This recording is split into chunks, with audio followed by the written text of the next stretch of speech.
বন্ধুরা, তো আজকের ভিডিওটা হলো একটা দামায় কমেন্ট করেছিল যে এক জোড়া পায়রার থেকে আমি 6খানা বাচ্চা পায়রা নিয়েছি, সেখান থেকে আমি 4টে বাচ্চা পায়রা উড়িয়ে পাকাপোক্ত করে ফেলেছি, কিন্তু দুটো বাচ্চা আমি উড়াইনি। তো বাচ্চাগুলো ভালো ওড়ে, কিন্তু দুটো বাচ্চা পায়রা আমি উড়াইনি, ওদের ডানা কেটে আমি ধাড়ি করেছি পায়রা দুটোকে। তো ওই পায়রা দুটোকে পরে যখন ধাড়ি করব তখন অন্য পায়রার সাথে জোড়া দিলে ওদের বাচ্চা কি উড়বে সেই নিয়ে একটা ভিডিও বানাতে। কারণ 4টে পায়রা আপনার উড়ালে মানে পায়রা যদি আপনি উড়িয়ে জোড়া দেন তাহলে কী হয়, পায়রাটা পাকাপোক্ত হয়ে যায়। আর যদি না উড়ান সে পায়রাটা ডানা কেটে রাখেন তাহলে কিন্তু সে পায়রাটা একটু অন্যরকম টাইপের হয়। তো সেটা আপনাদের বলবো যে কি হতে পারে, পায়রা বাচ্চা উড়বে কিনা।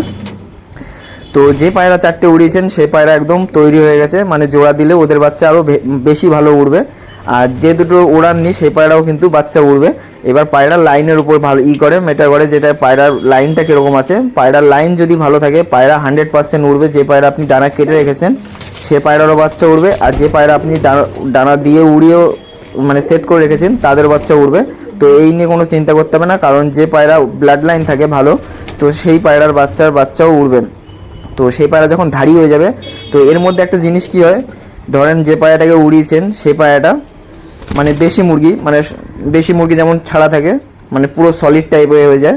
তো দেশি মুরগির টেস্ট অন্যরকম হয়, তো এটা আমি পায়রার টেস্টের কথা বলছি না। তো দেশি মুরগি হয় ছাড়া থাকলে পুরো একদম সলিড হয়ে যায়, আর যে পোলট্রি মুরগিগুলো সেগুলো যদি আপনি বসিয়ে বসিয়ে খাওয়ান সে পায়রা মোটা হয়ে যায়। তো এই জিনিসটাই শুধু হয়, একটা পুরো সলিড হয়ে যায় আর একটা একটু আতকাচা টাইপের থাকে। তো সেটাই হয়, পায়রার ডানা কেটে যদি ঘরে রেখে দেন সে পায়রা একটু আতকাচা টাইপের থাকে, আর যদি আপনি উড়িয়ে পুরো পাকা করে নেন তো সে পায়রাটা পুরো সলিড হয়ে যায়। তার থেকে বাচ্চা আরও তাড়াতাড়ি ওড়ে, মানে ওই পায়রার বাচ্চা একটু বেশি তাড়াতাড়ি ওড়ে। আর যেগুলো ডানা কেটে রেখেছেন ধাড়ি করেছেন তাদের বাচ্চা একটু কম তাড়াতাড়ি ওড়ে, মানে দুজনে সমান উড়বে কিন্তু ওই জিনিসটা হবে, কারণ এই পায়রাটা সলিড আর ওইটা সলিড না। তো পায়রার লাইন থাকলে 100% উড়বে বাচ্চা। ধরেন 6টা বাচ্চা হয়েছে, 4টে বাচ্চা 5-6 ঘন্টা উড়ছে, আর দুটোকে আপনি ওড়াননি, তার বাচ্চার সাথে আপনি মানে ওগুলো ধাড়ি হয়ে গেলো, তারপর অন্য একটা লাইনে পায়রার সাথে জোড়া দিলেন, ভালো লাইনে পায়রা জোড়া দেবেন, দেখবেন পায়রা 100% উড়বে। যেমন ওই পায়রা মানে ওড়ানো পায়রার বাচ্চাও উড়ছে তেমন সেম এই পায়রারও বাচ্চা উড়বে, শুধু একটু টাইম নেবে পায়রা, আর কিছুই না। তো ভিডিওটা কেমন লাগলো জানাবেন। আর অনেক দাদাই কমেন্ট করে যে এই বৃষ্টির মধ্যে পায়রা কীভাবে ভালো রাখবো। তো এই বৃষ্টির মধ্যে পায়রাকে সবসময় স্নান করাবেন। পায়রা স্নান করালে কুরুসে পড়ে যাবে, কিন্তু এই বৃষ্টির সময় পায়রাকে স্নান করাতেই হবে। আর আমার পায়রার সাথে একটা সমস্যা হয়ে গেছিলো, মানে একটা পায়রার সাথে হয়েছিল, তো সেটা আমার ওই ঝন্ডু 45 হজমের ওষুধ সেটা আমার শেষ হয়ে গেছিলো, 10-12 দিন আমি দিচ্ছিলাম না। তো ওষুধটা না দেওয়াতে দেখলাম একটা পায়রা বমি করেছিল। তো তারপরে আবার অন্য পায়রাটা আরেকটা পায়রা বমি শুরু করেছিল, তো আমি ওষুধটা নিয়ে এসে খাওয়ানোর পর সব পায়রা ঠিক হয়ে গেছে, মানে সব বলতে ওই দুটো ঠিক হয়ে গেছে, অন্য পায়রা অবধি ছড়াতে পারিনি ওই বমির ওই ব্যাপারটা। তো বমি করেছিল এই খোপের মধ্যে আমি পায়রাটাকে রেখে দিয়েছিলাম। তো ভাবছিলাম মানে রাখবো না, তো দেখলাম বমিটা 2 দিন টানা করেছিল, মানে আজকে করেছে তারপরের দিনও আবার দেখি বমিটা করছে।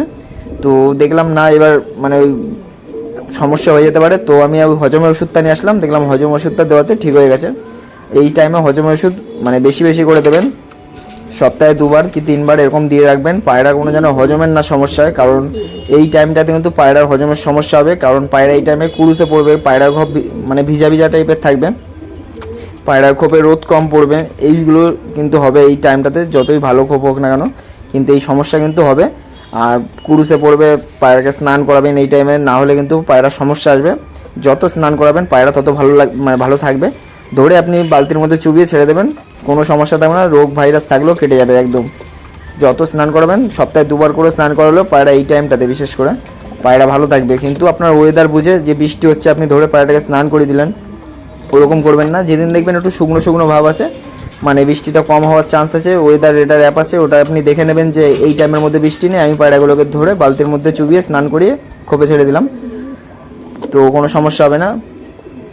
ধরেন 5 ঘন্টার মধ্যে কোনো বৃষ্টি নেই, তো আপনি কী করলেন, পায়রাগুলোকে স্নান করে রেখে দিলেন, পায়রাগুলো শুকিয়ে গেল, ব্যাস। এবার বৃষ্টির ওয়েদার হোক যাই হোক, মানে পায়রাকে চট করে রোগে ধরতে পারবে না, বমি টমি এসবের কোনো সমস্যা থাকবে না যদি আপনি হজমের ওষুধ খাওয়ান, তাহলে তো আর পায়রা অনেক ভালো থাকবে। আর পায়রা খুব যেন একটু শুকনো শুকনো টাইপের থাকে, না হলে কিন্তু সমস্যা আসবে।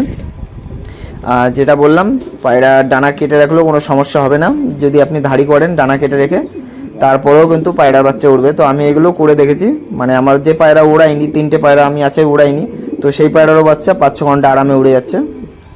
তো ওটাই বলছিলাম যে একটা দাদা কমেন্ট করেছিল, তো ওটা নিয়ে একটা ভিডিও বানাতে বলেছিল, তো বানালাম। তো এরপরে আরও ভিডিও আসবে নতুন নতুন, প্রতিদিন একটা করে ভিডিও আসতেই থাকবে। চাপ নেই। আর এই দেখেন পায়রার ঘরগুলো, এই যে একটা বাচ্চা পায়রা কালো চোখের।